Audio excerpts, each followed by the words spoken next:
I heard students are built like chickens, not suited for rugby. However, just as he was thinking of adjusting his teaching methods, the head coach secretly met the principal and blamed the whole game loss on White, urging to kick him out. Luckily, the wise principal didn't buy it and instead kicked this slacker foodie out, really wanted him to go cook. Just because this irresponsible guy keeps munching apples like there's no tomorrow, his body is all gone, aren't you worried? What else can he say? Everything you have me do flopped, all for the sake of the school's budget woes.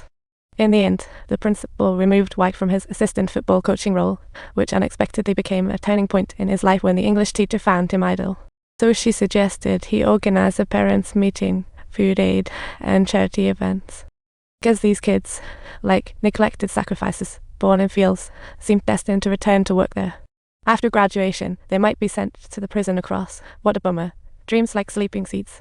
Fate shouldn't be just a cycle, but blooming beautifully with love and education. After school, White driving home with his daughter saw a student running like a wild stallion and immediately went to find the principal. He proposed forming a cross-country team for the first California Nationals, but the principal thought, cross-country running is for private school elites. White isn't a professional coach, lacking experience. Faced with the principal's skepticism, White resolved to test students' athletic potential, following Thomas in his car. To his surprise, the student was running at an astonishing speed of 20 kilometers per hour. White hurried home to check the historical running data. He reported the spectacular find to the principal. Thomas could rank top 10 in the state.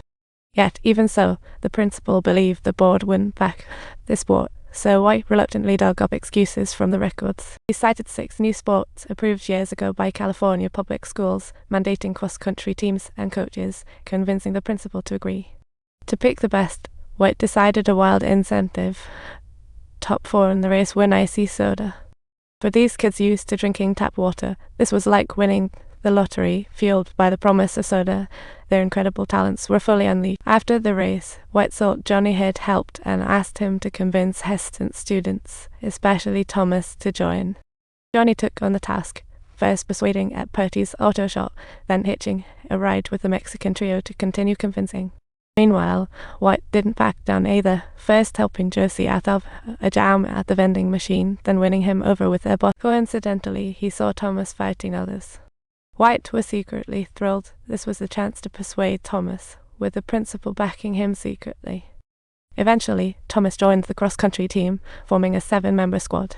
However, when Purdy saw chubby Danny, he couldn't help but frown, but White insisted that Danny was a vital member of the team. He needed him to unite the squad. After all, losing any of the Mexican brothers in this team would mean losing 3. Under White's leadership, this fresh team left their unique training mark all over town, becoming a delightful sight in the community.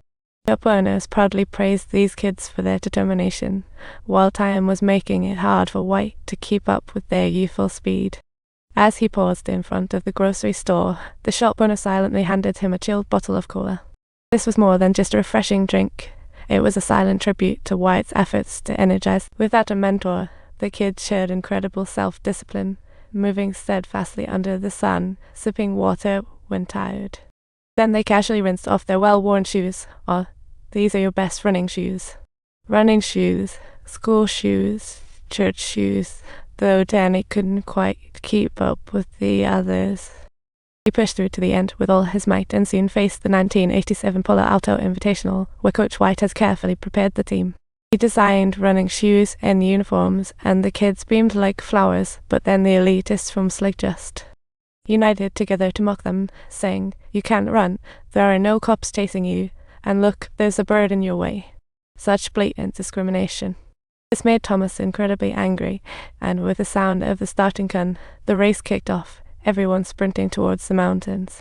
Thomas started fiercely, suddenly accelerating on the sandy stretch. Aiming to overtake, Thomas was blocked by other high school runners. Furious, he shoved them aside and sprinted for the lead with all his energy. But those endless uphill sections had already drained him. These kids were used to flat ground.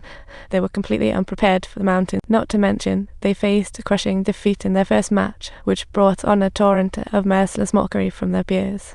On the way back, White took off his sunglasses and sincerely apologized. "The loss isn't your fault. I didn't inspect the course." He encouraged them to believe in their potential and that hope for the future lies within.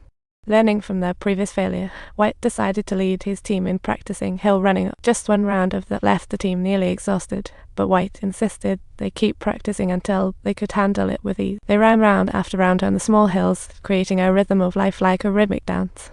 When everyone else finished and took a break, Thomas didn't stop. He loudly questioned White.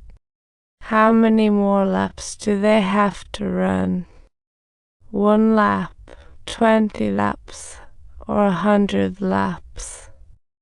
In this poor town, it seemed as though everyone was destined from birth to follow a predetermined path. This desperate shout seemed a frustrated lament at unfair fate, but Thomas unexpectedly decided to quit the team. When White returned home in a daze, his mood was as scattered as broken pieces. When White returned home in a daze, his mood was as scattered as broken pieces. Don't forget to subscribe.